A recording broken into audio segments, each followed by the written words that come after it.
Special motivational training. আর training পরিচালনা করবেন দক্ষিণ এশিয়ার অন্যতম শ্রেষ্ঠ নেটওয়ার্কার, বাংলাদেশের নেটওয়ার্ক মার্কেটিং এর জনক, ব্যবস্থাপনা পরিচালক, ডেস্টিনি 2000 লিমিটেড, জনাব মোহাম্মদ রফিকুল আমিন। মঞ্চ আসছেন জনাব মোহাম্মদ রফিকুল আমিন।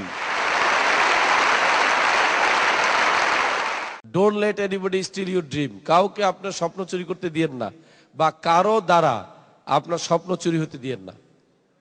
এটা চুরি হয়, কিন্তু কিভাবে চুরি হয় বুঝতেও পারবেন না।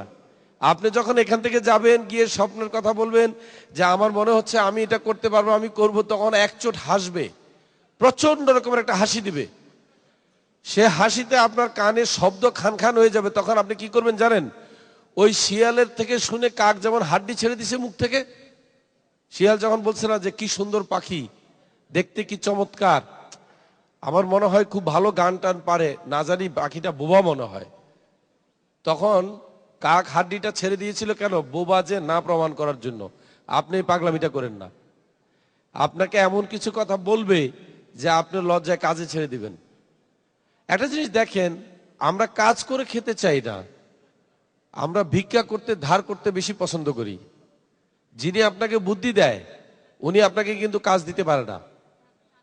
আমি অনেক দিন দেখেছি, যদি কেউ বলে যে ভাই এই কাজটা করেন না, তখনই জিজ্ঞাসা করবেন যে তাহলে করবোটা কি? বলে আমি কি জানি। কারণ আমি জানলে তো আমি নিজেই কাজ করতাম, আমি তো বেকার থাকতাম না।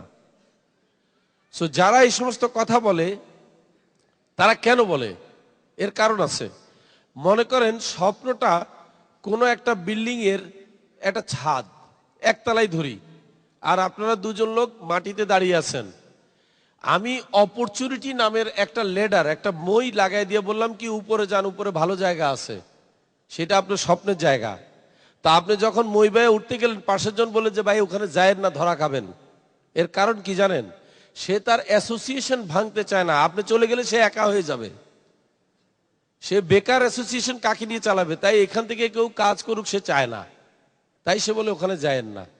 কি করব জানি না, জানলে তো আমি নিজেই করতাম। এইভাবে স্বপ্নটা চুরি হয়ে যায়। তাই আমি বলবো কি, যে কারো দ্বারা আপনার স্বপ্ন চুরি হতে দিবেন না, খুব সাবধান। কারণ স্বপ্ন চোরেরা নিজেরাও জানে না যে তারা স্বপ্ন চুরি করতেছে। কারণ স্বপ্ন দেখা আমাদের অধিকার, এটা কোনো ভাগ্যের ব্যাপার নয়, সম্পূর্ণ অধিকার। যেদিন আপনি জন্ম নিয়েছেন, মানুষ হিসাবে আপনাকে বিশ্বাস করতে হবে যে আপনার স্বপ্ন দেখার অধিকার তৈরি হয়েছে। আজকে আমি সিক্রেট বলি, যে দুইজন লোক এখানে আজকে ডায়মন্ড এক্সিকিউটিভ, তারা এখানে বাহাদুরি করার কিছু নাই, তাদের সিক্রেট আমরা জানি, কারণ তারা অনেক স্বপ্ন দেখে। এই জন্য সোজা কথা, তাদের স্বপ্নটা আপনাদের কাছে আমি ডিসক্লোজ করে দিলাম। They are the dreamer and they are the dream creator. তারা শুধু স্বপ্ন দেখে না, মানুষকে স্বপ্ন দেখায়, অসম্ভব রকমের স্বপ্ন দেখায়। যে স্বপ্ন দেখলে কতক্ষণ যেন আপনি ভুলেই যাবেন যে আপনি কোন জায়গায় আছেন। তারপরে নিজেকে আবিষ্কার করবেন, আচ্ছা আমি তো আবার আগের জায়গায় চলে আসছি। স্বপ্ন কেন দেখবেন? Reason to have dream is because once you have a dream, you have a reason to live. আপনার একটা ভিশনও তৈরি হয় এবং আপনি বেঁচে থাকার একটা কারণ খুঁজে পান। আপনার মন থেকে যদি আজকে স্বপ্নটা আমি কেড়ে নিয়ে যাই, দেখবেন আপনার বেঁচে থাকার ইচ্ছা করবে না। তখন আপনার সোজা ড্রাগ নেবেন, ছিনতাই করবেন, মাস্তানি করবেন, রাহাজানি করবেন, আর কোনো কাজ নেই তো। So we should all have a dream. এখন আমাদের স্বপ্ন কিন্তু শুধু একা একা দেখলে হবে না। যে ব্যক্তি একা স্বপ্ন দেখে সে শুধু স্বপ্নটাই দেখে, যে পুরা জাতিকে নিয়ে স্বপ্ন দেখে সে স্বপ্নটা বাস্তবায়ন করে। সুতরাং আমাদের স্বপ্ন দেখতে হবে কিন্তু পুরা দেশটাকে নিয়ে। আমাদের কিছু জাতীয় স্বপ্ন আছে। আমাদের স্বপ্নগুলো কি? আমরা ঋণ মুক্ত থাকতে চাই। এর কারণ হচ্ছে, আমি জেনেছি বাংলাদেশের প্রত্যেকটা শিশু যখন জন্ম নেয় সে ঋণগ্রস্ত অবস্থায় জন্ম নেয়, এবং আরো দুঃখজনক হলো যে মরার সময় ঋণগ্রস্ত অবস্থায় মারা যায়। এই অভিশাপ থেকে আমরা বেরিয়ে যেতে চাই। এটা সম্ভব। আল্লাহর আমাদের সাথে কোনো দুশ্মনী নাই। ইউরোপ, আমেরিকা, জাপান সবাই ফেভার করতেছে, আর আমাদের পিছনে লেগে গেছে আমাদেরকে ঋণগ্রস্ত রাখার জন্য। আমরা নিজেরাই কিন্তু কোনো পরিকল্পনা করি নাই, তাই আমরা ঋণগ্রস্ত। তো আমাদের ড্রিম হচ্ছে, জাতীয় ড্রিম হচ্ছে আমরা ঋণ মুক্ত থাকতে চাই। আমরা ক্ষুধা মুক্ত দেশ চাই। ক্ষুধার জন্য কেউ কাউকে যেন খুন না করে, কেউ যেন চুরি ডাকাতি সন্ত্রাসীপনা না করে। আমরা বেকার মুক্ত বাংলাদেশ চাই। যেন এমন একজন লোক খুঁজে না পাওয়া যায় যে বলবে আমার কাজ নাই, আমাকে কাজ দেন। যেন আমরা এমন লোক খুঁজে পাই যে বলবে যে ভাই আমি তো এখন কাজ করতেছি, কিন্তু কি করবো, আচ্ছা দেখা যাক, আমি যাতে কাউকে আপনার কাছে পাঠাতে পারি। আমি যেন এমন লোক খুঁজে পাই যাকে টিকিট দেয়া হচ্ছে মালয়েশিয়া বা দুবাই যাওয়ার জন্য, কাজ করার জন্য, বলতেছে আপনার কিছুই দিতে হবে না, টিকিটটাও ফ্রি। সে যেন বলতে পারে সরি আমার যাওয়ার সময় নাই। আপনি কি জানেন পৃথিবীতে একটা জাতি এশিয়ার মধ্যে আছে যারা অন্য দেশে চাকরি করতে যায় না? জাপানিজ। তারা এটাকে অপমান বোধ করে অন্য দেশে কাজ করতে যাওয়া। আমরা যেন জাপানিজদেরকেও বিট করতে পারি। আমি জাপান গিয়েছি, দেখেছি তাদের মধ্যে আমাদের মধ্যে কোনো পার্থক্য নাই। তাদের সাথে আমাদের এক জায়গায় পার্থক্য শুনবেন জাপানিজদের মধ্যে, সেটা হচ্ছে আমাদের মধ্যে কোনো জাপানি লোক নাই। তার মানে কি আমরা জাপানি লোক না হোক জাপানি লোকের মতো চিন্তা করতে পারি। So our thought process is different then Japanese people, আর কিছু না। বরং জাপানিজরা আমার হিসাবে কেন জানি মনে হচ্ছে তাদের আইকিউ আমাদের চাইতে অনেক কম। আপনি বলবেন কিভাবে? আমি প্রমাণ দিই। জাপানিজদের মাথায় অত কুবুদ্ধি নেই যত কুবুদ্ধি বাঙালি চালাইতে পারে। এখন শুধু এই কুবুদ্ধিটাকে যদি সুবুদ্ধিতে পরিচালিত করা যায়, এই স্পিরিটটাকে যদি ভালো স্পিরিটে লাগানো যায়, জাপানিজরা ফেল। সো আমরা সন্ত্রাস মুক্ত দেশ চাই, কারণ কি বেকার মুক্ত হয়ে গেলে সন্ত্রাস মুক্ত এমনিই হবে। আমরা সবার জন্য সুশিক্ষা চাই। শিক্ষা তো অনেক রকমের আছে। এমন শিক্ষা চাই না যে শিক্ষায় মানুষ মানুষকে মেরে ফেলে, যে শিক্ষায় মানুষ অপকর্ম শিখে, ওই ধরনের শিক্ষা আমাদের দরকার নাই। আমাদের শিক্ষা ব্যবস্থাটাও কিন্তু প্রচন্ড রকমের চেঞ্জ করতে হবে। আমরা সৎ নেতৃত্ব করতে চাই। নেতার অভাব নেই আমাদের দেশে, কিন্তু সৎ নেতার অভাব আছে। আমরা অমন নেতা চাই না যে নেতা নেতৃত্ব চাই নিজের পকেট ভরার জন্য। আমরা ওরকম নেতা চাই যে নেতা অন্যকে প্রতিষ্ঠিত করতে চায় আগে, তারপরে নিজে প্রতিষ্ঠিত হতে চায়। যে নেতৃত্ব তৈরি হচ্ছে আমাদের এই ডেস্টিনির এমএলএম সিস্টেমে। আমরা কি করি? আমরা আগে অন্যকে প্রতিষ্ঠিত করতে চাই, নাকি? একজন ডায়মন্ড যতক্ষণ 40 জন পিএইচডি কে প্রতিষ্ঠিত না করে সে ডায়মন্ড হতে পারে? তাহলে তার কাজ হলো আগে 40 জনকে পিএইচডি বানানো। That means this is the right and genuine leadership. আমরা এরকম লিডারশিপ চাই। আমরা দূষণ মুক্ত পরিবেশ চাই। আমাদের দেশে প্রচুর পরিমাণ গাছ লাগাইতে হবে। আমি মনে করি, আমার বিশ্বাস 6 থেকে 7 কোটি গাছ লাগাইতে পারলে, এখন যে গ্লোবাল ওয়ার্মিং বা যেটা আপনার যে এখন গরম দেখছেন, কি প্রচন্ড গরম গেল কয়েকদিন আগে। আমি বলি কেন আমরা ওই পরিমাণ গাছ লাগাই নেই যে পরিমাণ গাছ লাগানো দরকার ছিল।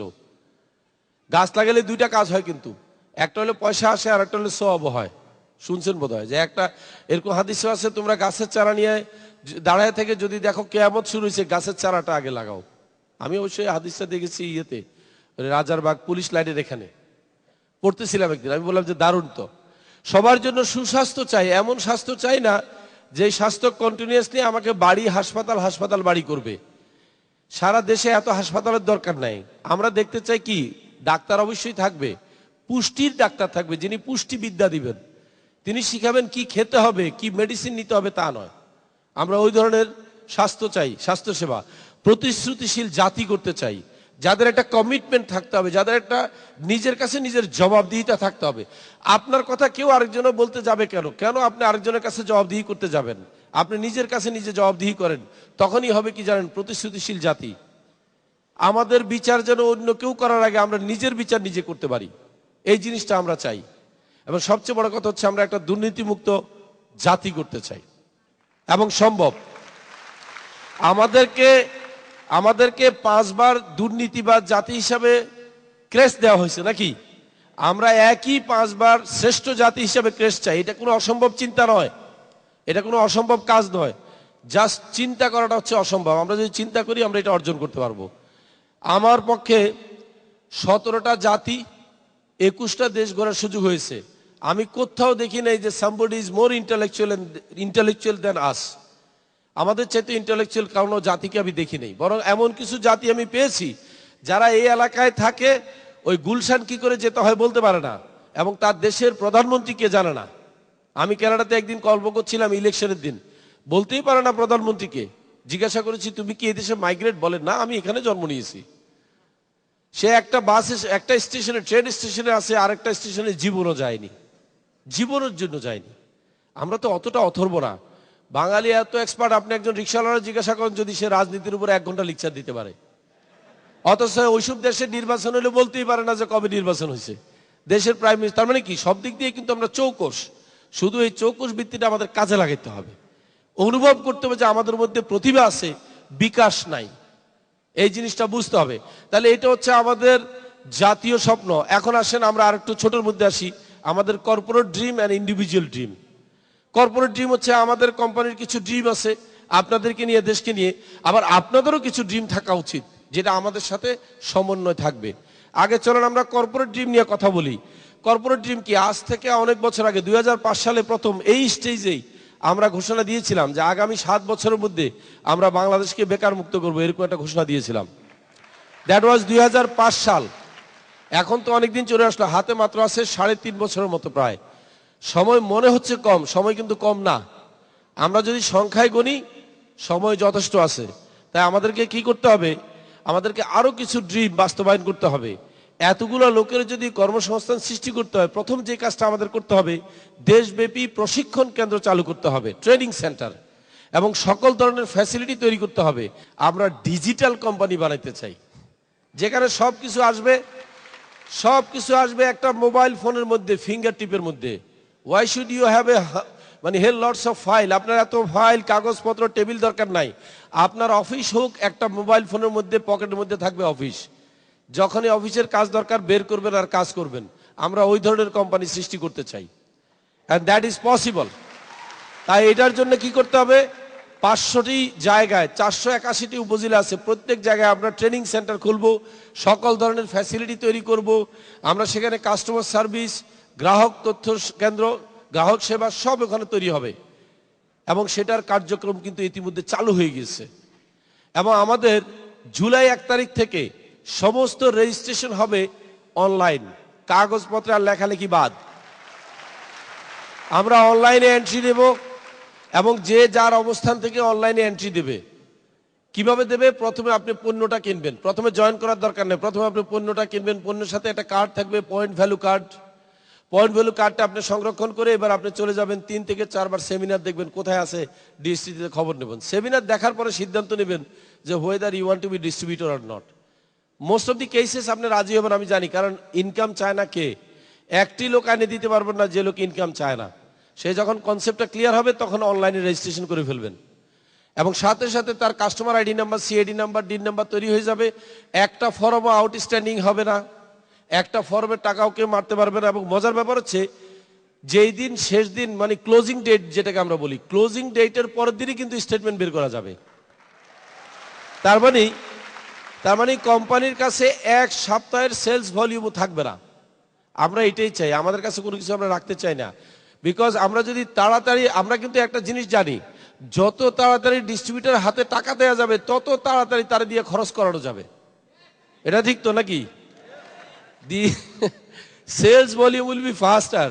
এই জন্য আমরা চিন্তা করলাম টাকাটা আগে দিয়ে দাও, তাড়াতাড়ি তারা খরচ করুক। আমাদের সেকেন্ড কর্পোরেট ড্রিমটা কি? আমরা দেশব্যাপী 2 মিলিয়ন ফার্মারকে আমরা উন্নত মানের ধান চাষাবাদের জন্য সহযোগিতা করতে চাই, যৌথ লাভের আশায়। 20 লক্ষ কৃষককে দিয়ে আমরা টার্গেট করেছি, আমরাই 3 কোটি টন খাদ্য উৎপাদন করব, আর বাকি দেশে কি হোক। এবং ম্যাথামেটিক্স করে আমরা ক্যালকুলেশন করে বের করেছি সম্ভব। প্রথম যখন আমরা ডিক্লার দিই তখন মনে করেছি এটা সম্ভব কিনা। এই কয়েকদিন আগে বসে একজন এক্সপার্ট বাংলাদেশ ধান গবেষণাগারের ওখান থেকে আসলেন, উনি বুঝালেন যে এটা সম্ভব। মানে খুব মজা করে আমাকে দেখালেন যে আপনি কি করে বললেন 3 কোটি টন, আমি তো দেখলাম মিলে গেছে, সম্ভব। আমি বললাম তাহলে আর কোনো চিন্তা নাই। আপনি যখন পজিটিভলি কোনো কথা বলবেন, এটার বাস্তব কোনো ব্যাখ্যা কোনো না কোনো দিক থেকে আসবেই। এবং এই কাজটা আমরা করে ফেলতে চাই 2010 সালের মধ্যে। এটা হচ্ছে আমাদের কর্পোরেট ড্রিম 2। এখন এটা করার জন্য আমরা কি করব? আমরা একটা rice package, new agro product package আমরা ছাড়তেছি আপনাদের জন্য, যেটার নাম দিয়েছি আমরা গোল্ডেন বীজ প্রকল্প। আমি গোল্ডেন বীজ কেন বললাম? ছোটবেলায় পড়েছি সোনালী আঁশ, গোল্ডেন ফাইবার অফ বাংলাদেশ। তখন আমার মাথায় আসছে, পাট যদি হতে পারে গোল্ডেন ফাইবার, তাহলে ধান হতে হবে golden rice. It should be look like a golden hybrid ধান চাষ প্যাকেজ। আমরা এটাকে কিভাবে ছাড়বো সেটা আমি একটু ব্যাখ্যা দিচ্ছি।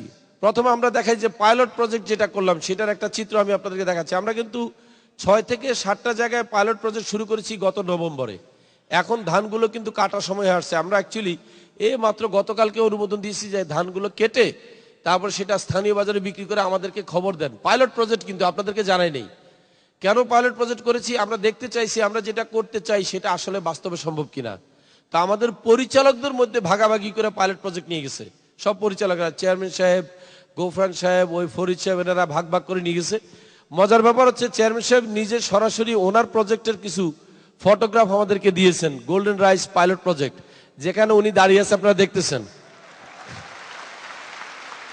এই প্রজেক্টটা কিন্তু ওনার। তার মানে কি, আমরা আগামীতে ব্যাপক হারে দেব। এখন কিভাবে করব, ডিস্ট্রিবিউটাররা কিভাবে বেনিফিটেড হবে, অনেকভাবে। আমি সব এখন বলে কিন্তু শেষ করতে পারবো না। শুধু একটা কথা বললাম, কৃষকের পাশে আগামীতে দেখা যাবে টাইওয়ালা কৃষক, যে যে বুদ্ধি দিবে যে কিভাবে ভালো উপায়ে ধান চাষ করতে হয়।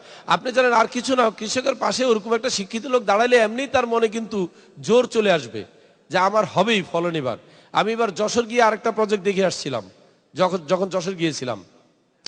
তা আমরা এটাকে কিভাবে দিচ্ছি, আমরা একটা আউটলাইন তৈরি করেছি। ফাইনাল নোটিশটা পাবেন আপনারা officially.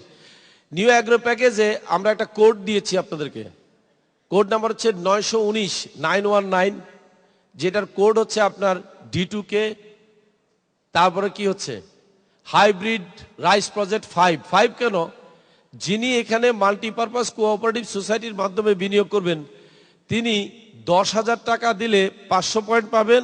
In 5 years he will get return of 20,000 টাকা from CSL। এটা হচ্ছে ডেস্টিনি মাল্টিপারপাস কোঅপারেটিভ সোসাইটি, যেটা তারা এটাকে প্রমোট করবে। তাহলে আপনার কাজ হচ্ছে কি, কোঅপারেটিভ থেকে প্যাকেজটা কেনার পরে পিবিসি কার্ডটা জমা দিবেন হচ্ছে ডেস্টিনি 2000-এ, আপনার সেন্টার হয়ে যাবে। তো এইটার কিন্তু এখনই আজকে কিন্তু আপনি শুধু ইনফরমেশন হিসাবে নেন, ফাইনাল হয়নি। কিন্তু ফাইনাল হবে, আমাদের একটা ফর্মালিটি আছে, একটা বোর্ড মিটিং হতে হবে। বোর্ড মিটিং হবে, বোর্ডে রেজলিউশন হবে, ডাইরেক্টর সাহেবরা সই করবেন যে হ্যাঁ এটা করা যায়, তারপর আমরা এটাকে ডিক্লেয়ার করব। কিন্তু তার আগে আপনাদেরকে ওই যে গায়ে হলুদ দেখাচ্ছি আর কি, বিয়ে এখনো বাকি আছে। এখন এরপরে আমরা কি করতেছি, কর্পোরেট ড্রিম নাম্বার 3, আমরা দেশব্যাপী 10টা ক্রিয়েটিভ ইন্ডাস্ট্রি করতে চাই, বিভিন্ন রকমের, যে ইন্ডাস্ট্রিগুলোতে valuable health product, dry food ইত্যাদি প্যাকেজিং তৈরি হবে। এখন 10টা ইন্ডাস্ট্রির মধ্যে একটা জিনিস দেখেন, প্রত্যেকটা কিন্তু প্যাকেজিং অ্যান্ড প্রিন্টিং কথাটা সম্পৃক্ততা আছে, প্রিন্টিং প্যাকেজিং। তার মানে কি, প্রত্যেকটা ফুডকে বাজারজাত করতে হলে এই কাজটাও দরকার আছে। এটা আমরা করব কি, সেটারও ইন্ডাস্ট্রি কিন্তু আমরা শুরু করব।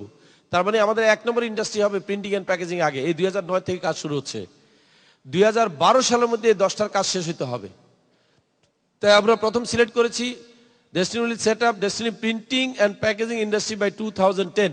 যে ছবিটা আপনাদেরকে দেখাচ্ছি, আপনাদের প্রশ্ন থাকতে পারে এই ছবিটা কোথেকে পেলাম। এই ছবিটা হচ্ছে, যেই কন্ট্রাক্টর এই প্রিন্টিং প্যাকেজিং ইন্ডাস্ট্রিটা সেট আপ করবে, তারা হুবহু একটা ইন্ডাস্ট্রি করে দিয়েছে কিছুদিন আগে ইন্দোনেশিয়াতে।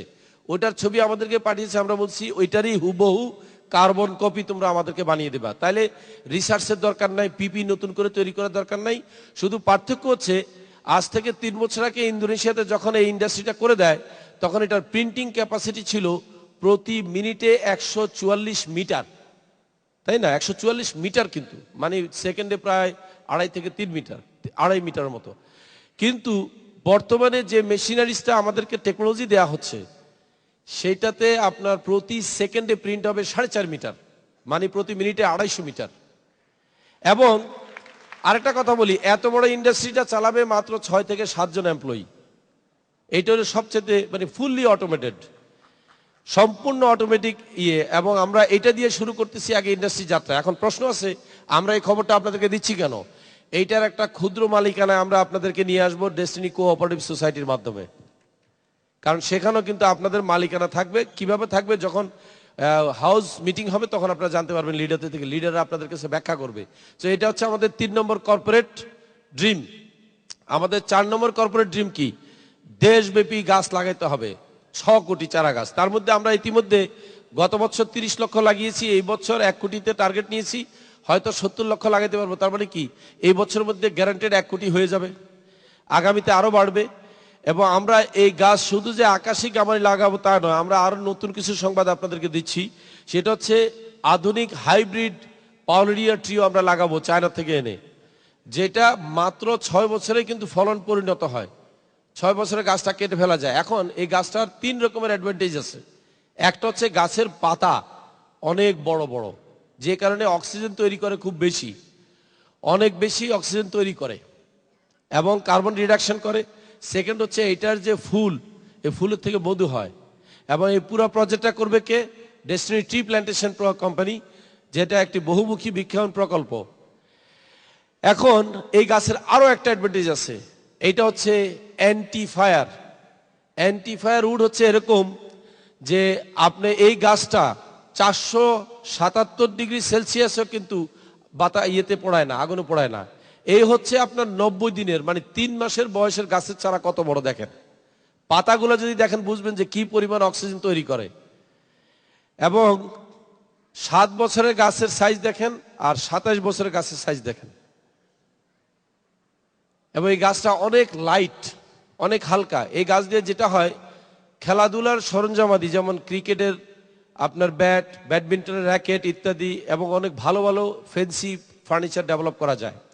আমাদের ড্রিম নাম্বার 5 হচ্ছে 6টা বিভাগীয় শহরে 6টা কর্পোরেট টাওয়ার আমরা করব 20 থেকে 25 তলার, যেখান থেকে নেটওয়ার্ক মার্কেটিং বিজনেস রিজিওনালি অপারেট হবে। আর যে টাওয়ারগুলোর নাম হবে DIBC, মানে ডেস্টিনি ইন্টারন্যাশনাল বিজনেস সেন্টার। তার মানে আপনাকে এখন আর ঢাকামুখী কোনো কাজ করতে হবে না, আপনি আপনার বিভাগীয় অফিসে যায় যে কোনো সার্ভিস পাবেন। 6টা বিভাগকে আলাদাভাবে ইন্ডিপেন্ডেন্টলি অপারেট করতে দেওয়া হবে। এই উপলক্ষে আমরা প্রথম কাজে হাত দিয়েছি খুলনা বিভাগীয় টাওয়ার। এবং এই 25 তলা ভবনের আপনি বিভিন্ন রকমের এলিভেশন যদি দেখেন, দেখলে মনে হবে যে এটা সিঙ্গাপুর, মালয়েশিয়া কোনোখানে বুঝছেন হাইরেস্ট টাওয়ার, আসলে এটা খুলনারই। এবং খুলনার জন্য এটা একটা বিরাট অ্যাচিভমেন্ট আমি মনে করি। একইভাবে আমরা বরিশালও কিন্তু শুরু করে দিচ্ছি টুইন টাওয়ার, যেখানে আপনার 25 তলা টাওয়ার হবে। এবং বরিশালবাসীর জন্য কিন্তু এটা একটা বিরাট সুসংবাদ। এইভাবে এই ধারাবাহিকতায় রাজশাহী হবে, সিলেট হবে, তারপর চট্টগ্রাম হবে, ঢাকা হবে। এই হচ্ছে আমাদের পঞ্চম ভিশন।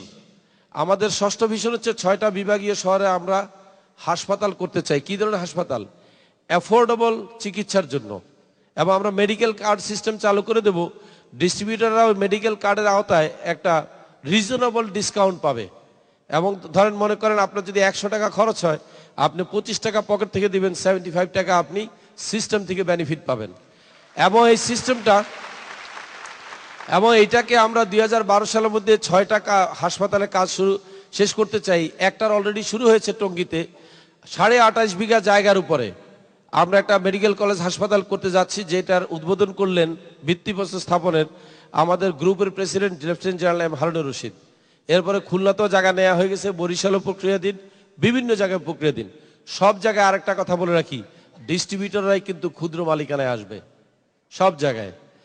এরপরে আমরা কি করতেছি, ড্রিম 7 হচ্ছে 10 মিলিয়ন লোক, মানে 1 কোটি লোকের সেলফ এমপ্লয়মেন্ট অপরচুনিটি আমরা ক্রিয়েট করব। বর্তমানে তো 20+ হয়ে গেছে। মনে করেন এখান থেকে 10 লক্ষ লোক যদি নিয়মিত কাজ করে, আগামী 3.5 বছরে 10 লক্ষ লোকের একজন কি মনে করেন 8 থেকে 10 জন লোকের এই বিজনেসে হেল্প করতে পারবে না? তাহলে তো 1 কোটি হয়ে গেছে। এবং আমরা নেশন ওয়াইড এই জিনিসটা চালু করবো, কারণ বাংলাদেশে আমার বিশ্বাস 1 কোটি লোক বেকার হবে না। অফিসিয়াল রিপোর্ট হচ্ছে 40 থেকে 50 লাখ, তবু ধরে নিচ্ছে 1 কোটি আছে আনঅফিসিয়ালি। তখন বেকার খুঁজে পাওয়া মুশকিল হবে। তো এই কাজগুলো যদি আমরা করে ফেলি, তাহলে কি আমরা দাবি করতে পারি 2012 সালে যে Destiny will be the best network marketing company not in Bangladesh, all over the world? আমরা বলতে পারি। Sales and marketing company will be recognise. কারণ আমরা এটা দাবি করবো এই জন্য, বর্তমানেও কিন্তু নাম্বার 1-এ আমরা চলে গেছি। পৃথিবীতে সবচাইতে নামি দামি যে প্রতিষ্ঠান অ্যামওয়ে কর্পোরেশন, তাদের মান্থলি কাস্টমার জয়েন করে 40 থেকে 50 হাজার, আর আমাদের কিন্তু বর্তমানে 80 থেকে 82 হাজার। কয়েকদিন আগে 1 মাসে 1,60,000 লোক জয়েন করেছিল, এমন রেকর্ডও ছিল। মানে হাইয়েস্ট রেকর্ড আমরাই তৈরি করেছি। আমাদের রেকর্ড কেউ ব্রেক করবে আমার মনে হয় না, কারণ বাঙালিরা সবকিছুতে পারে। 9 মাসে দেশ স্বাধীন করছে, তারা সবকিছুই পারে। এটা আর ওই পৃথিবীর অন্য কোথাও এই এক্সাম্পলটা নাই। এখন এটাকে আমরা নাম দিয়েছি ভিশন 2012। আমরা 8টা কাজ করতে চাই, চলেন আমরা এটাকে সামারাইজ করি। দেশব্যাপী আমরা কি করব, ট্রেনিং সেন্টার, আমরা 2 মিলিয়ন কৃষককে সাপোর্ট দেবো কৃষিকাজে, আমরা 10টি ইন্ডাস্ট্রি সেট করব, আমরা 6 কোটি চারা গাছ লাগাবো, আমরা 6টি বিল্ডিং করব 6টা বিভাগে, আমরা 6টা ন্যাশনাল বা মেডিকেল কলেজ হাসপাতাল করব, আমরা 10 মিলিয়ন মানে 1 কোটি লোকের কর্মসংস্থান তৈরি করব, এবং সর্বোপরি ডেস্টিনিকে আমরা বেস্ট অ্যাভেলেম কোম্পানি হিসেবে প্রতিষ্ঠিত করব। এই হচ্ছে কোম্পানির ভিশন, যেটা নাম দিয়েছি আমরা ভিশন 2012। এবার চলেন আপনার ভিশনটা কি? আপনার ড্রিম তো ভিন্ন। আপনার ড্রিমটা কিন্তু আমাদের ড্রিমের একটা অংশ, ইন্ডিভিজুয়াল ড্রিম। আমি জানি আপনার ড্রিম কি, financial freedom and personal freedom. দেখেন, ফাইন্যান্সিয়াল ফ্রিডমটা কিন্তু খুব সহজে বোঝা যায় যে অর্থনৈতিক মুক্তি, কিন্তু পার্সোনাল ফ্রিডমটা কি? পার্সোনাল ফ্রিডম হচ্ছে এমন একটা অবস্থান যখন আপনাকে টাকার জন্য কোথাও দায়বদ্ধ থাকতে হবে না। আপনি চাইলে যখন ইচ্ছা তখন যেখানে ইচ্ছা সেখানে চলে যেতে পারবেন। আজকে এখন মনে করেন বাংলাদেশে বহু লোক আছেন যারা লক্ষ লক্ষ টাকা মাসে আয় করেন, এমন লোক আছে, বাট তাদের কাছে একটা জিনিস নাই, সময় নাই এখানে আসার আজকে, বা তার পারিবারিক কোনো অনুষ্ঠান আছে যাইতে পারতেছে না, তার একটা অন্য কমিটমেন্ট আছে, তাকে কাজে জব কমিটমেন্ট আছে, প্রফেশনাল কমিটমেন্ট আছে। তাই আমি বলি, যে ব্যক্তির পার্সোনাল ফ্রিডম নাই তার ফাইন্যান্সিয়াল ফ্রিডম থেকে কোনো কাজ নাই। আমাদের দুইটাই থাকতে হবে। যার ফাইন্যান্সিয়াল ফ্রিডম এবং পার্সোনাল ফ্রিডম দুইটাই আছে, সেই কিন্তু সত্যিকারের কিন্তু লাইফস্টাইল আছে। দেখবেন পৃথিবীতে সব লোকের কিন্তু লাইফস্টাইল নাই। লাইফস্টাইল কার আছে দেখা যাক। লাইফ মানি হচ্ছে টাইম, স্টাইল মানি হচ্ছে টাকা। এখন লাইফ আছে যাদের টাকা নাই, গরিব শরীফ, তাদের প্রচুর সময় আছে, তাদের আছে লাইফ। আর যাদের অনেক টাকা পয়সা আছে তাদের আছে স্টাইল। তাহলে গরিবের নাই স্টাইল আর বড় লোকের নাই লাইফ। বলে কিন্তু অনেক সময় অনেক বড় লোক বন্ধু বলে, কি খবর ভাই? বলে আর বলেন না, লাইফটা হেল হয়ে গেছে। তার মানে কি স্টাইল ঠিক আছে? স্টাইল ঠিক আছে, লাইফ হেল হয়ে গেছে, টাইম নাই। ইভেন অনেক সময় দেখায় নিজের বাচ্চা কতটুকু, দেখায় এইভাবে, একটা এত বড় আর একটা এত বড়। তো বলে এইভাবে দেখাইলেন কেন? বলে সবসময় বিছানায় দেখি ওদেরকে, রাতে গেলে বিছানায় ঘুমায়, সকালে আমি যখন বেরিয়ে যাই তখনও বিছানায় ঘুমাচ্ছে। কারণ আমি ব্যবসা করি, আমার বাচ্চা কাচ্চার খবর নেওয়ার সময় নাই। আপনি জানেন what should be the best dream? আমাদের ড্রিম হওয়া উচিত আসলে পরিবারের সাথে একটু বেশি সময় কাটানো, সেটা আমি আসবো। তো এখন আমাদের ড্রিম হওয়া উচিত to achieve financial and personal freedom. এবং এই সিস্টেমটার নাম দিয়েছি আমি ফ্রিডম এন্টারপ্রাইজ সিস্টেম, যেটার অর্থ হচ্ছে ডায়মন্ড। আজকে যে দুইজন ডায়মন্ড হচ্ছে, এরা কিন্তু টোটালি ফাইন্যান্সিয়ালি ফ্রি। আমাদের প্রত্যেকের স্বপ্ন হওয়া উচিত যে আমরা কিভাবে ডায়মন্ড হব। ডায়মন্ড হলে আমি দুইটা ফ্রিডম পাচ্ছি, ফাইন্যান্সিয়াল এবং পার্সোনাল। এখন ডায়মন্ড হওয়ার জন্য আপনাকে বেশি নয়, 8খানা সিঁড়ি ভাঙতে হবে। 8খানা সিঁড়ি। আমি যদি বলি যে উপর তলায় যেতে হলে আপনাকে 8খানা সিঁড়ি ভাঙতে হবে, আপনি যাবেন না? অবশ্যই যাব। সে 8খানা সিঁড়ি কি? এটাকে আমি নাম দিয়েছি 8 স্টেপস টু গো ডায়মন্ড। 8টা স্টেপে কাজ করবেন, আপনি ডায়মন্ড যাবেন। স্টেপগুলো আগে আমরা পড়ে যাই একে একে। প্রথম স্টেপ হচ্ছে believe. You have to believe that you can do it. বিশ্বাস করতে হবে। তারপর ড্রিম, স্বপ্ন থাকতে হবে, আপনার অ্যাটিটিউড থাকতে হবে, দৃষ্টিভঙ্গি সঠিক থাকতে হবে, আপনাকে পণ্য ব্যবহার করতে হবে, আপনার একটা পরিকল্পনা থাকতে হবে, একটা গোল সেট করতে হবে, আপনাকে অ্যাকশন প্ল্যানে যেতে হবে, আপনার টাইম কন্ট্রোল করতে হবে, টাইম ম্যানেজমেন্ট, অ্যান্ড ফাইনালি আপনাকে লিডারশিপ নিতে হবে। এই 8টা কাজ করলে ইউ আর ডায়মন্ড। কি করে জানবেন? যারা ডায়মন্ড হচ্ছে তাদেরকে জিজ্ঞাসা করে দেখেন যে এখানে একটাও তারা বাদ দিয়ে যেতে পারছে কিনা ডায়মন্ডে। দে কুডন্ট ইভেন রিচ দেয়ার। তারা রিয়েলাইজ করতে সময় লাগছে, যে কারণে তাদের বেশি সময় লাগছে। বাট আপনি যদি এখন রিয়েলাইজ করতে পারেন, আপনি 2 বছরে ডায়মন্ড যাবেন। আর আমি আপনাদের সবাইকে কি দেখতে চাই জানেন? Be a diamond, please be a leader. তাহলে আমি আপনাদেরকে বড় বড় যত ফুলের তোড়া আছে, বিশাল বিশাল ক্রেজ ডায়মন্ডে দিতে চাই। সবাই ভালো থাকেন, আবার দেখতে চাই এখানে ডায়মন্ড হিসেবে। খোদা হাফেজ। এই পর্বে স্বাগত বক্তব্য রাখবেন ডেস্টিনি সেলস ট্রেনিং সেন্টারের সম্মানিত সিইও জনাব আশরাফুল আমিন। আজকের এই ট্রেনিং আমরা যারা দেখেছি, আমরা নিঃসন্দেহে প্রত্যেকটি ব্যক্তি ইতিমধ্যে সিদ্ধান্ত গ্রহণ করেছি যে 2012 সালে বাংলাদেশকে বেকার মুক্ত করার জন্য, দারিদ্র্যমুক্ত করার জন্য যত ধরনের কর্মকাণ্ড সম্পাদন করা দরকার, আমরা সেই কর্মকাণ্ডগুলো সম্পাদন করব। আমরা কি সিদ্ধান্ত নিয়েছি? আর এই সিদ্ধান্ত আমরা যখন বাস্তবায়ন করব, নিঃসন্দেহে 2012 সালে বাংলাদেশ বেকার মুক্ত বাংলাদেশে রূপান্তরিত হবে। প্রিয় বন্ধুগণ, আমরা ডেস্টিনি সেলস ট্রেনিং সেন্টারের পক্ষ থেকে প্রতি মাসে এই ধরনের একটি অনুষ্ঠানের আয়োজন করি, যে অনুষ্ঠানে সফল ব্যক্তিরা আমাদের সামনে এসে তাদের সফলতার কথা বলেন। আর প্রতিটি প্রোগ্রামে আমরা যখন সফল ব্যক্তিদের বক্তব্য শুনি, তখন আমাদের মাঝে সফল হওয়ার জন্য একটা আকাঙ্ক্ষা তৈরি হয়। আর এই আকাঙ্ক্ষাটাকে বাস্তবায়ন করার জন্য যত ধরনের প্রশিক্ষণমূলক কর্মকাণ্ড দরকার, ডেস্টিনি সেলস ট্রেনিং সেন্টারের পক্ষ থেকে আমি আপনাদের সামনে ঘোষণা করতে চাই, প্রত্যেক ধরনের প্রশিক্ষণের আয়োজন এবং সার্বিক সহযোগিতা ডেস্টিনি সেলস ট্রেনিং সেন্টারের প্রত্যেক ট্রেইনার আপনাদের জন্য করবে ইনশাআল্লাহ। এ পর্যায়ে আমরা একজন ডায়মন্ডের বক্তব্য শুনবো। আসলে ট্রেনিং যখন দেখছিলাম তখন প্রতি মুহূর্তে মনে হচ্ছিল যে আমরা কথা মনে হয় শুধুমাত্র শোনার জন্যই শুনি, কাজে লাগানোর জন্য শুনি না। ভালো ভালো অনেক কথাই হয়ে গেছে। স্পেশালি যে দুইটা জিনিসের উপরে প্রতিটা ট্রেনিংয়েই জোর দেওয়া হয়, প্রোডাক্ট ইউজ, আমাদেরকে বেশি করে পণ্য ব্যবহার করতে হবে।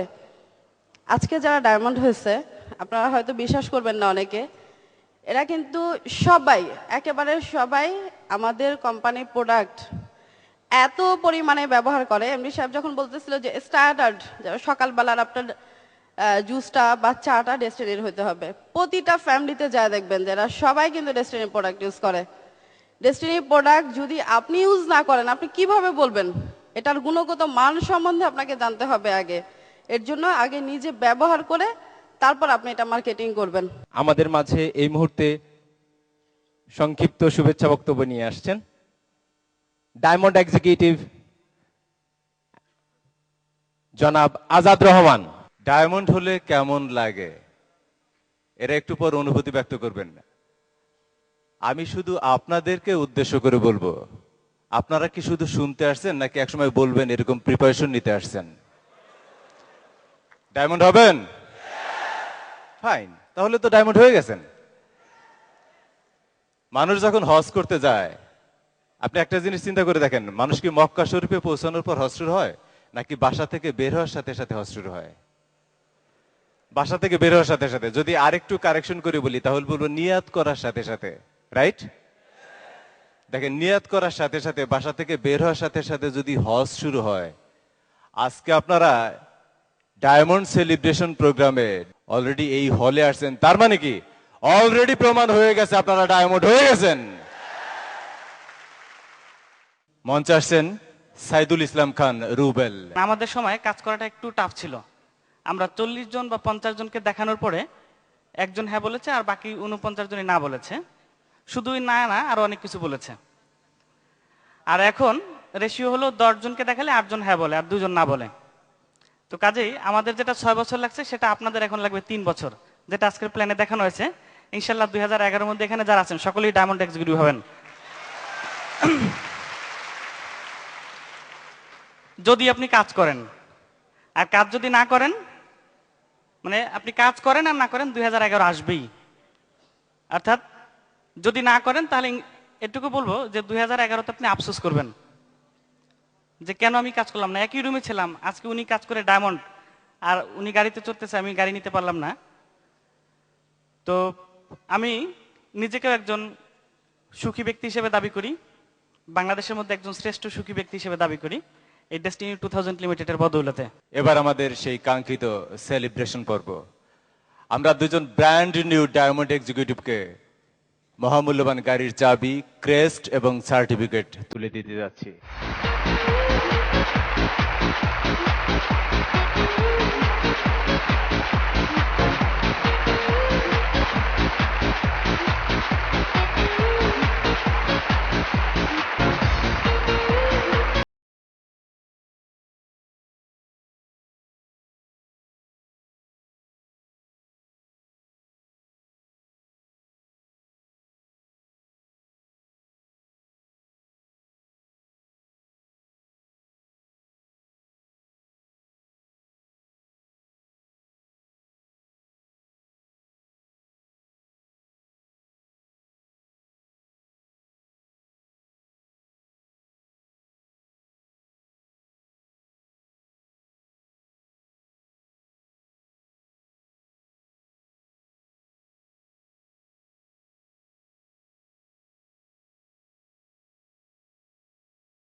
এই মুহূর্তে আমরা অনুভূতি শুনব।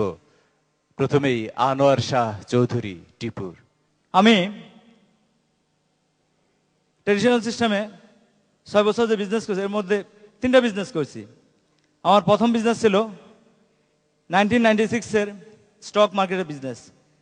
আমি সেখানে দেখেছি জাল share, forward trade, advance trade, market manipulation, যেগুলোর মাধ্যমে আমি দেখেছি অনেককে রাতারাতি ধনী হতে আর অনেককে রাতারাতি গরিব হতে।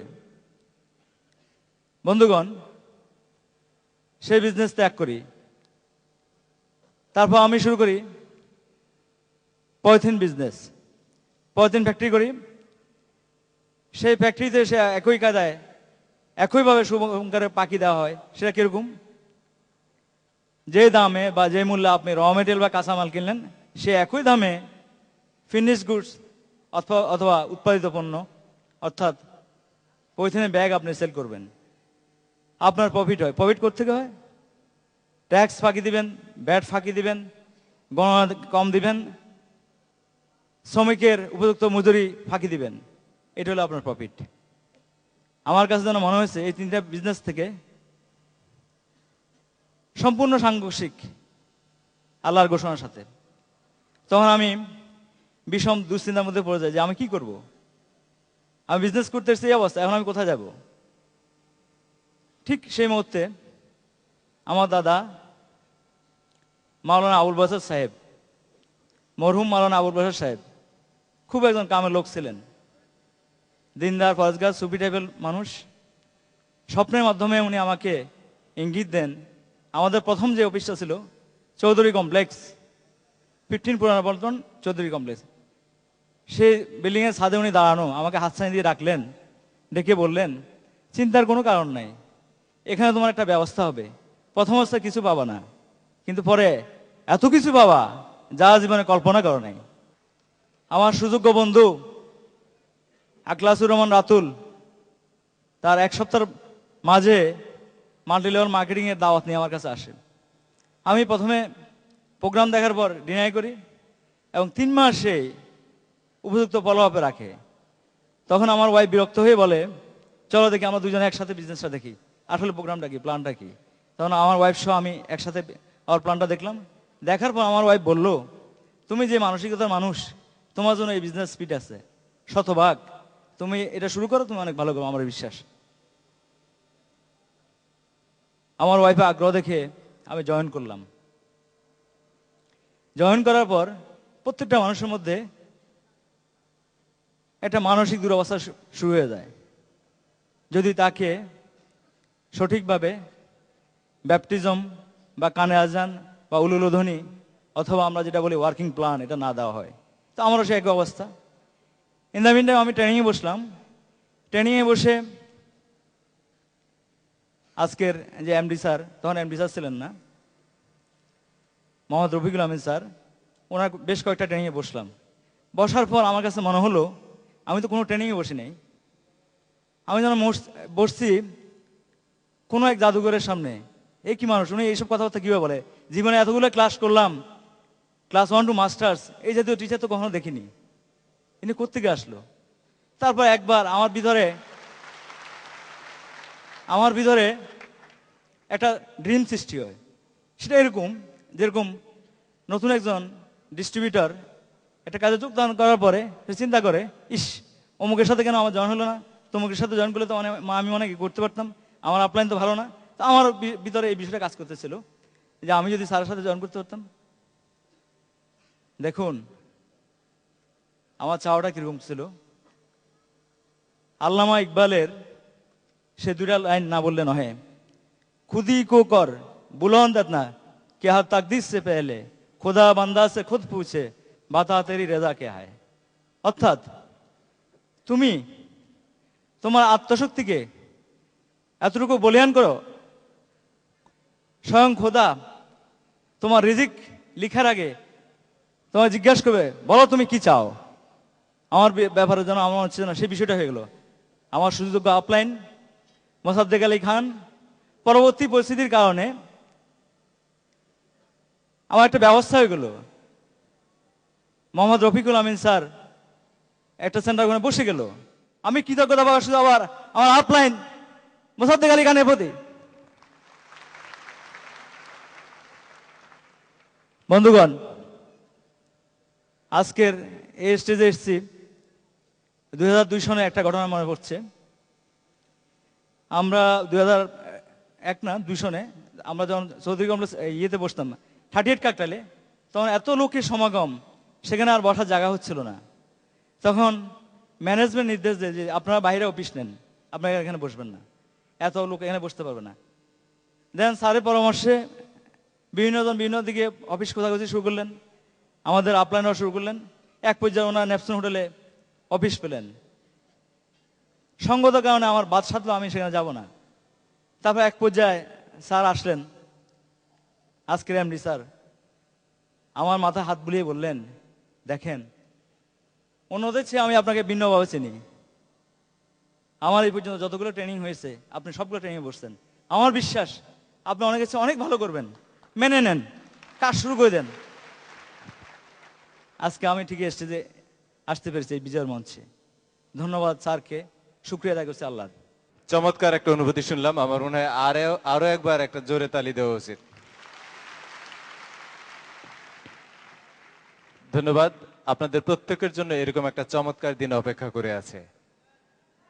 এবারে আরো একজন ব্র্যান্ড নিউ ডায়মন্ড এক্সিকিউটিভ, কেমন লাগে তার ফিলিংস, মঞ্চে আসছেন অনুভূতি ব্যক্ত করতে Mohammad Salauddin Dipu, brand new diamond executive Mohammad Salauddin Dipu.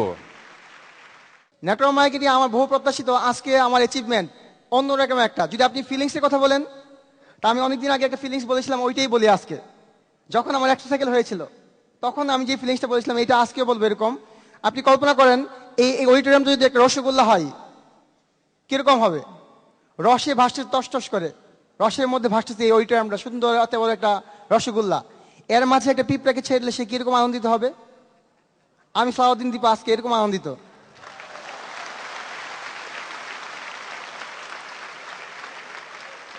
আমি জানি রসগোল্লার ভিতরে আপনারা আছেন, আপনারাও কিন্তু কম আনন্দিত না, আরো বেশি আনন্দিত আপনারা। নেটওয়ার্ক মার্কেটিং নিয়ে যখন আমি প্রথম জয়েন করেছি আমার ইয়াটা কিন্তু এত আনন্দ ছিল না। আমার সেকেন্ড সাইকেল যখন ফার্স্ট সাইকেল যখন সেকেন্ড সাইকেল চলে এরকম একটা অবস্থায় 2002 সনে আমার তখন আমি ফুটবল খেলা দেখতাম। আর 2002 সনে ব্রাজিল, আপনার আমি ব্রাজিলের সমর্থক ছিলাম। তো ব্রাজিল তখন আপনার ইয়াতে আসছে, ফাইনালে আসছে। যেদিন ফাইনাল খেলা হঠাৎ করে আমাদের বিকালবেলা আমাদের অফিস 38 কাকরাইল হঠাৎ করে বন্ধ ঘোষণা করা হয়েছে। ওই মানুষ এই গ্রুপের মধ্যে টিভি এনে এই ফাইনাল খেলা দেখেছে, গ্যাস টেস্ট বাদ, সেমিনার বাদ। এমন একটা অবস্থায় আমার এক ডিস্ট্রিবিউটর ফোন করছে, দিও ভাই আমি এক গেস্টকে নিয়ে আসবো, সম্ভবত সে আর্জেন্টিনার সমর্থক, খেলা তার ভালো লাগে না। তো সে নিয়ে আসতেছে এক গেস্টকে, আনার পরে দেখে অফিসের মধ্যে কেউ নাই, শুধু আমি বসে আছি। তা আমি তার গেস্টকে সুন্দর ক্লোজিং দিয়েছি, সুন্দর সার্ভিসটা দিয়েছি। সে বাসায় গিয়ে আমার ইমিডিয়েট হ্যান্ড যে রেজা ভাইয়ের কাছে কি মন্তব্য করছে, গিয়ে বলছে অফিসে গেছিলাম, গিয়ে দেখি দিও ভাই এতিমের মতো বসে আছে, অফিসে আর কেউ নাই, দিও ভাই এই এতিম। আজকে এতিমটা কিন্তু এই মঞ্চে দাঁড়িয়েছে, 3000 লোক, 6000 চোখ আমার দিকে তাকিয়ে আছে। তা আমি বিশ্বাস করি আজকে যারা আপনাদের চারপাশে কেউ নাই, কিন্তু আপনাদের এক সময় আপনাদের পাশে হাজার হাজার লোক থাকবে, থাকবে তো? আমাদের ভিতর থেকে বের হয়ে আসতে হবে। যেমন আমাদের যখন আমি সেকেন্ড সাইকেল করতাম, একটা কবিতার লাইন আমাকে উদ্বুদ্ধ করেছিল আমাদের রফিক ভাই, সুন্দর একটা কবিতা বলতে এরকম যে পাষাণ হইয়া ঘুমাইয়া আছো হাই রে আত্মভুলা, তোমরা জাগিলে জাগি ভুবন উঠিবি প্রবল দুলা। তা আমরা কি জেগে উঠবো? কে আমাদেরকে জাগাবে? আমার ডিস্ট্রিবিউটরকে আমি প্রশ্ন করেছিলাম, আচ্ছা আপনাকে যদি ঘুম থেকে কেউ জাগায় আপনি কি করেন? একজনে বলছে, ওনার সাক্ষাৎকার নিয়েছিলাম আমি, উনি বলছে দিও ভাই যেই জায়গাকে আমাকে আমি বকাবকি করি। দ্বিতীয় একজনকে আমি প্রশ্ন করছি, আচ্ছা আপনাকে যদি ঘুম থেকে কেউ ধাক্কা দেয় আপনি কি করেন? ঘুমের মধ্যে চোখ না খুললে আমি ঘুষি মারি। তা আপনাদেরকে যদি কেউ জাগাতে যায় আপনারা কি করবেন? তো কে আপনাদেরকে জাগিয়ে তুলবে? আপনাদের স্বপ্ন, বড় স্বপ্ন। আমেরিকাতে একটা মেয়ে, তার স্বপ্ন ছিল সে অলিম্পিক সাঁতারে অংশগ্রহণ করবে। তার বয়স 7, সে কিন্ডারগার্টেন স্কুলে যায় সকাল 7টার সময়। এর আগে সে 3 ঘন্টা প্র্যাকটিস করে। তাকে প্রশ্ন করা হয়েছে তোমাকে কে ঘুম থেকে জাগায়? সে বলছে আমার স্বপ্ন। আমি জানি এখানে যারা আছেন আগামীতে যারা বড় হবেন, আগামীতে যারা আমাদের ফরহাদ ভাইয়ের মতো হবেন, রুয়েল ভাইয়ের মতো হবেন, জুবাইশুল ভাইয়ের মতো হবেন, সিরাজুল ভাইয়ের মতো হবেন এবং আমাদেরকে ছাড়িয়ে যাবেন, তারা কিন্তু বসে আছে এখানে। আমরা কি ছাড়িয়ে যাব? আমরা কি ভিতর দিয়ে বের হয়ে আসবো? কে আমাদেরকে জাগাবে? আমাদের স্বপ্ন। তা আমার যখন ইনকাম হয় দিনের পর দিন, আমি একদিন বাসায় গেছি, যাওয়ার পর আমি খুব চিন্তা করছি একটা ব্যাপার নিয়ে। তখন আমার মা জিজ্ঞেস করছে, দীপু কি তুই চিন্তা করছিস কি নিয়ে? আমি বলছি আজকের যে ট্রেনার, আজকের যে প্রেজেন্টার আমাদের আজাদ ভাই, উনি ট্রেনিং করিয়েছিল তখন যে 10 বছর এমএলএম করলে, উনি একটা ক্যালকুলেশন দেখিয়েছিল 10 বছর এমএলএম করলে আপনার 2 কোটি টাকা ইনকাম হবে। তা আমি বাসায় যাওয়ার পরে আমার মা কি বলছে, আম্মা আজকের যে ট্রেনার উনি বলছে এরকম 10 বছর যদি এমএলএম করতে পারি ভালো মনোযোগ সহকারে, তা আমার 2 কোটি টাকা ইনকাম হবে। তা আমার বলছে ভালো কথা, দারুণ সংবাদ। তা আমি বলছি আমার এই টাকা ইনকাম হবে, এটা নিয়ে কোনো ডাউট নাই, আমার চিন্তা না। আমার চিন্তা হচ্ছে এই টাকা দিয়ে কি করবো, এটা নিয়ে হচ্ছে চিন্তা আছে আমার, এই জন্য চিন্তা করেছি। তা আমার মা বলছে যে ঠিক আছে একটা কাজ কর, তুই তোর ওয়াইফকে 50 লাখ দিবি, তোর মেয়েকে 50 লাখ, তোর জন্য 50 লাখ এবং আম্মুর জন্য 50 লাখ বন্ধ করে দিছে। আমি ঠিক আছে, টেনশন দূর হয়েছে। তা আপাতত আপনার কাছে কত আছে? তা আম্মা বলছে আপাতত এত টাকা আছে। আমি এখন কিছু দেন আমাকে বর্তমানে।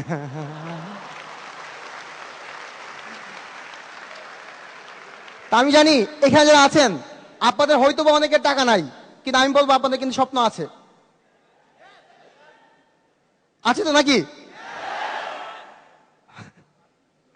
তা আমাদের ভিতর থেকে বেরিয়ে আসতে যদি আমাদের স্বপ্ন থাকে, আমাদের, আমি বলবো আমাদের স্বপ্নটাই কিন্তু আমাদেরকে এখানে নিয়ে আসবে। এখন বক্তব্য নিয়ে আসবেন IT consultant destiny 2000 limited Saleh Zillur Rahman. প্রোগ্রামের ইভেন্ট লিস্টিং, কবে কোথায় কোন অনুষ্ঠান হচ্ছে, ডেস্টিনির কোন ট্রেনিং হচ্ছে, কোন সেমিনার হচ্ছে, সেটা আপনি জেনে যাচ্ছেন মুহূর্তের মধ্যে। এখন আসবেন, প্রশ্ন হবে যে কি লাগবে। কয়েকটা জায়গায় আলাপ করছিলাম, সেখান থেকে বেরিয়ে আসছিল যে মোবাইলে ইন্টারনেট আমি তো ব্যবহার করি না, অনেক টাকা খরচ হয়। কত খরচ হয় আপনার ধারণা আছে? কত খরচ হয়? আপনারা যদি এই কাগজের নিচে একদম ছোট্ট করে লেখা একটা লাইন পড়ে দেখেন, সেটা হচ্ছে প্রতি কিলোবাইট ডাটায় খরচ হয় 2 পয়সা। 2 পয়সা। আর 1 কিলোবাইট ডাটা মানে হচ্ছে 1024টা অক্ষর। তাহলে আপনি চিন্তা করেন খরচ কত। আমি মানে ইন্টারনেট সেভি মানুষ হিসেবে সারা দিন ইমেল চেক করি মোবাইলে, এবং মাসের শেষে 200 টাকা বিল তুলতে অনেক কষ্ট হয়, 200 টাকা উঠে না। আর যদি আপনি শুধুমাত্র আপনার প্রয়োজনীয় তথ্য দেখেন, তাহলে ডেইলি 2 টাকার বেশি আপনি খরচ করতে পারবেন না। এইটা আমি বলে দিলাম। এখন একটা মাত্র জিনিস, সেটা হচ্ছে ইন্টারনেট সার্ভিসটা মোবাইলে অ্যাক্টিভ করতে হবে, এবং সেটার জন্য আমাদের হেল্পলাইনের লোকজন আপনাদেরকে সাহায্য করবে। আপনারা এটা করবেন, এবং যে নিচে যে ডান দিকে ছোট যে ICET 4238 এটা হচ্ছে ডেস্টিনি শর্টকোড।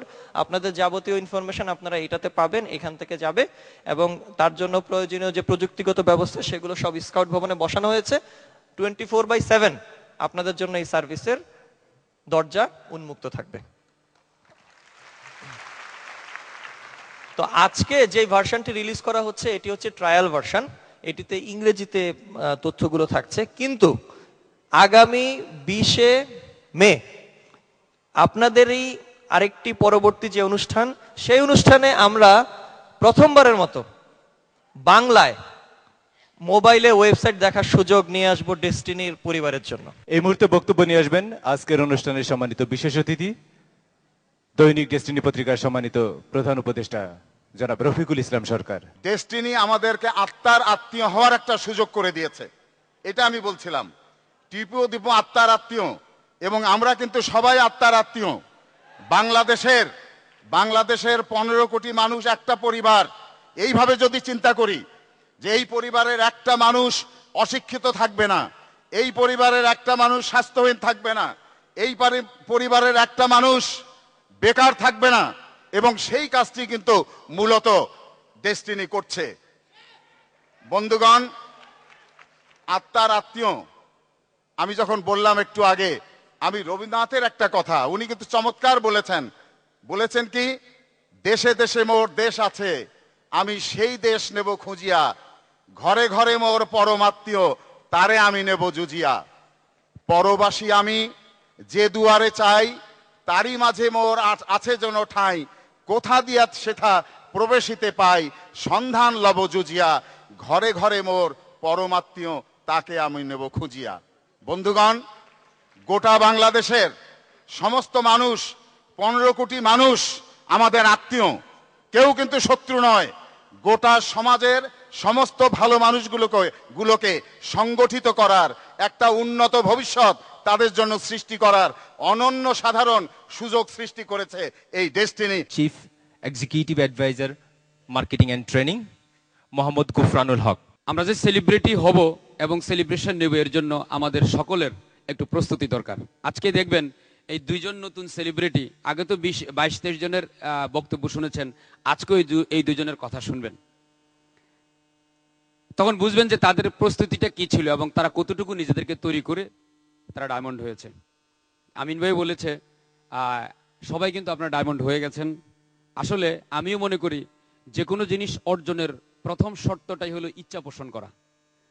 প্রথম কাজটা হলো ইচ্ছা পোষণ করা। এই যে ইচ্ছা পোষণটা করতে পারে তারই কিন্তু ওই জিনিসটা অর্জন সহজ হয়ে যায়। তো এটা আপনারা প্রমাণ দিয়েছেন, ইচ্ছার কোনো যে কমতি নেই। অনেক দূর দূরান্ত থেকে সেই সকাল 8টা থেকে লাইনে দাঁড়িয়ে আপনারা ঢুকেছেন, বসে আছেন, ট্রেনিং করেছেন, ড্রিমগুলি দেখেছেন এবং এই ড্রিমগুলি দেখার সময় আপনারা নিজেরাও একাত্মতা ঘোষণা করেছেন এবং অনেকেই অলরেডি নিজের লক্ষ্য আপনারা স্থির করে ফেলেছেন। অতএব ইচ্ছার কোনো কমতি নেই, ঘাটতি নেই, এটা ক্লিয়ার। এখন ধারাবাহিকভাবে যে আপনি হয়তো আজকে সিলভার এক্সিকিউটিভ কিন্তু ফার্স্ট সাইকেল কিংবা নতুন জয়েন করেছেন, ধারাবাহিকভাবে আপনাকে পিএইচডি হতে হলে 40টি সাইকেল কমপ্লিট করতে হবে। এই 40টি সাইকেল কমপ্লিট করতে হলে আপনাকে ট্রেনিংগুলি করতে হবে। ডিএসটিসিতে যেই 13টা মডিউলের ট্রেনিং আছে সেই ধারাবাহিকভাবে সেই ট্রেনিংগুলি আপনাকে বুঝতে হবে এবং বিজনেসটা কি সেটাকেও আপনাকে রপ্ত করতে হবে। আমিন ভাই বলেছে আজকে ট্রেনিংয়ে এই বিজনেসটা করাটা অর্থাৎ MLM বিজনেস করাটা খুব সহজ, এত সহজ আর কিচ্ছু নাই, শুধু এটা একটু বোঝাটা একটু কঠিন। এই জন্য উনি বলেছে যদি 12 মাস কাজ করেন, 11 মাস ট্রেনিং করবেন আর 1 মাস কাজ করবেন, 12 মাসের রেজাল্ট হিসেবে আপনি টোটাল আউটপুটটা নিয়ে নেবেন। বাংলাদেশের নেটওয়ার্ক মার্কেটিং এর জনক, ব্যবস্থাপনা পরিচালক, ডেস্টিনি 2000 লিমিটেড, জনাব মোহাম্মদ রফিকুল আমিন। ডায়মন্ডটা হচ্ছে এমন একটা পদবি যেখানে একজন লোক, আমি মনে করি পার্সোনালি এবং ফাইন্যান্সিয়ালি ফ্রি। হ্যাঁ, তার অর্থ এই নয় যে সে কাজ বন্ধ করে দিয়েছে। আসলে সে এখন যে কাজগুলো করবে এটা হবে ভলান্টিয়ার সার্ভিস, কারণ কাজ ছাড়া মানুষ কোনোদিন বাঁচতে পারে না। এবং তাদের সেই ভলান্টিয়ার সার্ভিসের মাধ্যমেই আপনারা যারা এখনো সেই আকাঙ্ক্ষিত লক্ষ্যে পৌঁছাতে পারেননি তাদেরকে ওনারা সহযোগিতা করবেন। আমি বলি যখনই কেউ ডায়মন্ড হয়ে যাবে তিনি আর কোনো গ্রুপের কোনো আপলাইন নন, তিনি আর কোনো দলের নির্দিষ্ট কোনো ব্যক্তি নন, তিনি হচ্ছেন কোম্পানিরই একজন এবং এই সিস্টেমের একজন আপলাইন। আমরা সেই দিনের অপেক্ষায় আছি যেদিন এই হল শুদ্ধ লোক থাকবে সবাই ডায়মন্ড। এখানে ডায়মন্ড ছাড়া আর কাউকে টিকিট দেওয়ার ব্যবস্থা যেন না থাকে, ইনভাইটেশন দেওয়ার ব্যবস্থা যেন না থাকে, এবং সেটা হতে বাধ্য। সেটার জন্য কি করতে হবে? আমরা যেই পরিকল্পনাগুলো করি, আমরা যে দিক নির্দেশনাগুলো তৈরি করি, এগুলো যদি আপনারা আন্তরিকতার সাথে অনুসরণ করেন তাহলে কিন্তু আমরা আমাদের অভিষ্ট লক্ষ্যে পৌঁছাতে পারবো। একটা জিনিস মনে রাখতে হবে, একজন ব্যক্তি বা 10-12 জন কর্মকর্তা বা একটা কোম্পানি সবকিছু করতে পারে না যদি তার সামগ্রিকভাবে সবাই এটার সাথে সম্পৃক্ত যত আছে সবাই যদি ওই একই লক্ষ্যে পৌঁছানোর জন্য কাজ না করি। আমরা একটা জিনিস গর্ব করে বলি যে ডেস্টিনি ডিস্ট্রিবিউটররা অত্যন্ত শৃঙ্খলাবদ্ধ এবং সুশৃঙ্খলভাবে যে কোনো অনুষ্ঠান পালন করে। আমার মনে হয় না আমরা এখন পর্যন্ত তেমন কোনো বাইরের থেকে নিরাপত্তা বাহিনী বা নিরাপত্তামূলক কোনো গার্ড আমরা এখানে ব্যবহার করি শৃঙ্খলা তৈরি করার জন্য। আমরা নিজেরাই শৃঙ্খলাবদ্ধ। আরেকটা জিনিস আমি বলি যে ডেস্টিনির যারা ডিস্ট্রিবিউটর তারা স্বপ্ন দেখতে ভালোবাসে। আমরা স্বপ্ন দেখি, আমরা স্বপ্ন দেখাই, কারণ আমরা যে স্বপ্ন দেখি সেই স্বপ্ন বাস্তবায়ন করা সম্ভব, সেটার এক্সাম্পল, দৃষ্টান্ত আমরা কিন্তু একের পর এক দেখিয়ে যাচ্ছি। এখন আমাদের মাঝে বিশেষ অতিথির বক্তব্য নিয়ে আসছেন sponsor director and chairman Destiny 2000 limited Alhaj Mohammad Hossain. আমরা যেই দানবে আমাদেরকে ঘিরে রেখেছে সেই দানব থেকে রেহাই পেতে চাচ্ছি, দারিদ্রতা নামে যে দানবটি, সেটার জন্য কাজ করতে হবে আমাদের লক্ষ্য 2012 সালের মধ্যে বেকার মুক্ত দেশ। যদি কাজ না করি সম্ভব হবে না, কাজ করতে হবে। বক্তৃতা দিয়ে দেশ চেঞ্জ করা যাবে না, আমরা কাজে প্রমাণ করব আমরা কি পারি। তার প্রমাণ আজকের দুজন সেলিব্রিটি ডায়মন্ড। তো আপনারা যারা উপস্থিত হয়েছে, আপনি কি ডায়মন্ড হতে চান না? অবশ্যই চান, ডায়মন্ড হন। আমরা গাড়ির চাবি নিয়ে বসে আছি দেওয়ার জন্য, জাস্ট আপনারা কোয়ালিফাই করে চাবিটা নিয়ে যান, গাড়িটা নিয়ে যান। কারণ আমাদের ডেস্টিনি ম্যানেজমেন্টের স্বপ্ন 2012 সালে টেকনাফ থেকে তেতুলিয়া পর্যন্ত যে গাড়ির বহরগুলো যাবে ডেস্টিনি, ওই দিন থাকবে সারা বাংলাদেশে মুখরিত হয়ে থাকবে না ডেস্টিনি পরিবার এবার শুরু করেছে। ওই দিন থেকে হবে শুরু, এই পর্যন্ত শুরু না, শুধু আমরা কাজ করে যাচ্ছি। এমন একজন বিশেষ অতিথিকে আমি মঞ্চে আমন্ত্রণ জানাবো, যিনি একজন সরকারি উচ্চপদস্থ কর্মকর্তাই নন, তিনি মূলত একজন কবি। 70 দশক থেকে কবিতা লিখে চলেছেন। প্রকাশিত কাব্যগ্রন্থের সংখ্যা 6টি। তার হৃদয় নিংড়ানো কিছু সৃষ্টি, কিছু বক্তব্য আমরা সকলেই শুনব। তিনি আর কেউ নন, বাংলাদেশ পর্যটন কর্পোরেশনের সম্মানিত চেয়ারম্যান শফিক আলম মেহেদী।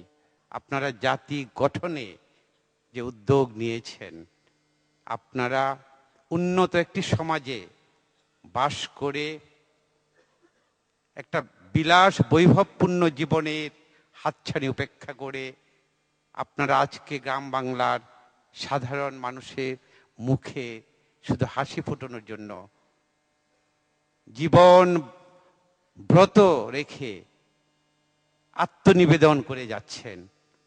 আপনারা এই জাতির ইতিহাসে একদিন মূল্যায়িত হবেন। আমরা আজকে যারা সমাজে সুবিধাভোগী শ্রেণী, যারা আমরা তথাকথিত সুশীল সমাজের অংশ, আমরা যদি আমাদের আজকে আপনাদের জন্য নিবেদন করে যাই, তাহলে কালকের প্রজন্ম, কালকের বাংলাদেশ ভালো থাকবে। আমরা সেই ভালোটি চাই। আমাদের আজকে আমরা বিসর্জন দিচ্ছি এই জাতির জন্যে। আমি বিশ্বাস করি ডেস্টিনির প্রবক্তা যারা, তারা বাংলাদেশের মানুষকেও যে একটি উন্নত, একটি সভ্য, একটি কল্যাণমূলক রাষ্ট্র থেকে এসে যে স্বপ্ন নিয়ে এই আন্দোলন শুরু করেছেন, আপনারা সবার কাছে একদিন এই বদ্ধমূল ধারণা দেবেন যে আপনারা প্রতারক নন। বিশিষ্ট কবি ও কথা সাহিত্যিক মুস্তফা আহমেদ মুর্শেদ। মঞ্চে আসবেন মুস্তফা আহমেদ মুর্শেদ, কবি ও কথা সাহিত্যিক, press and political adviser, federal of republic of Germany, Bangladesh দূতাবাস।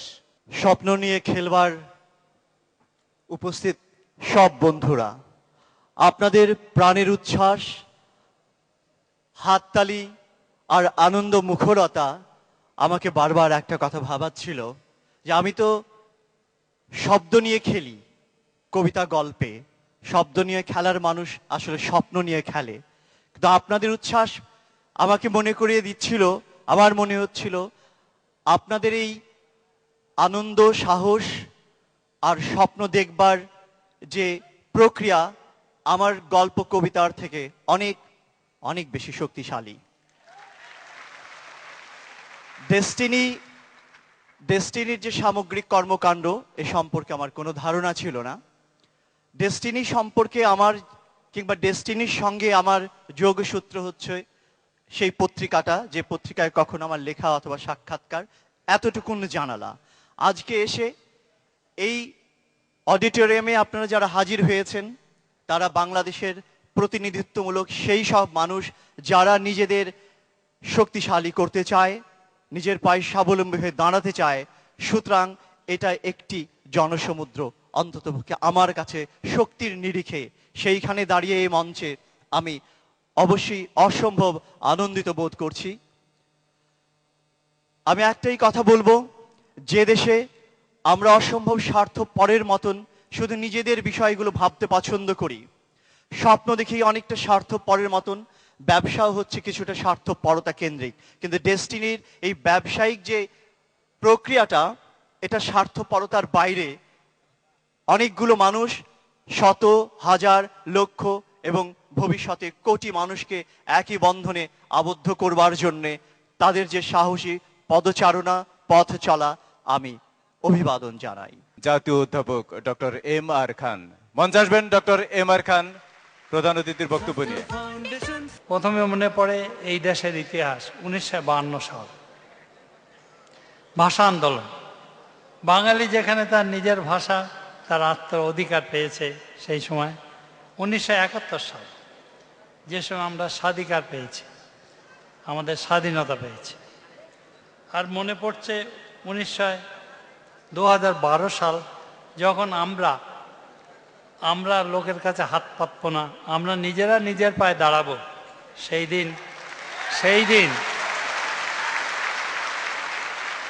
সেই দিন আমরা সবাই এক, সবাই সমান।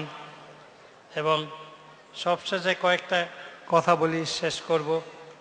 কোথায় স্বর্গ কোথায় নরক, কে বলে তা বহুদূর, মানুষেরই মাঝে স্বর্গ নরক, মানুষেতে ঈশ্বর আসুর। প্রীতিপ্রেমের পুণ্য বাদনে যবে মিলি পরস্পরে, স্বর্গ আসিয়া দাঁড়ায় তখন আমাদেরই কুড়ে ঘরে। এবং এই কুড়ে ঘরেই আজকে আপনারা যারা আছেন সবাই এখন নিজের প্রতিষ্ঠান এক একজন নিজের পায়ে দাঁড়িয়েছেন, আর লোককে উৎসাহিত উদ্বেলিত করেছেন। আপনাদেরকে জানাই সালাম। ডেস্টিনি পরিবারের সম্মানিত অভিভাবক, ডেস্টিনি গ্রুপের সম্মানিত প্রেসিডেন্ট, সাবেক সেনাপ্রধান lieutenant general M Harunur Rashid, Bir Protik. আজকে এই অনুষ্ঠান দুইজন সফল ব্যক্তিত্বকে নিয়ে, টিপু এবং দীপু। আপনারা সকলে এই দুই সফল ব্যক্তিত্বের কথা শুনেছেন। এই দুই সফল ব্যক্তিত্বকে ধরে ডেস্টিনি পরিবারে 40টি নক্ষত্র সৃষ্টি হলো। এখন ডায়মন্ড শুধু জুতি দেয় না, ডায়মন্ড নিজস্ব জুতিটাও ছড়ায়। তো কাজে এই 40 নক্ষত্র যে পরিবারে জন্ম হয়েছে, আমি মনে করি সেই পরিবার অত্যন্ত ভাগ্যবান। এই 40 নক্ষত্র অতি শীঘ্রই আজকের এই সমাবেশে যতগুলি মানব সম্পদ বসে আছে সকলকে নক্ষত্র রূপে পরিবর্তন করবে। আপনারা কি তাদের মতো একজন হতে চান? তাহলে সেই নক্ষত্রগুলি যারা সফল হয়েছে, যারা আপনাদের অগ্রজ, তাদেরকে অনুসরণ করুন, আপনারা অবশ্যই সফল হবেন। এবং একদিন এই ধরনের এর থেকে হয়তো আরো বড় ডায়াসে, এর থেকে হয়তো আরো বড় পরিবেশে, বড় আঙ্গিকে আপনাদেরকে বরণ করা হবে।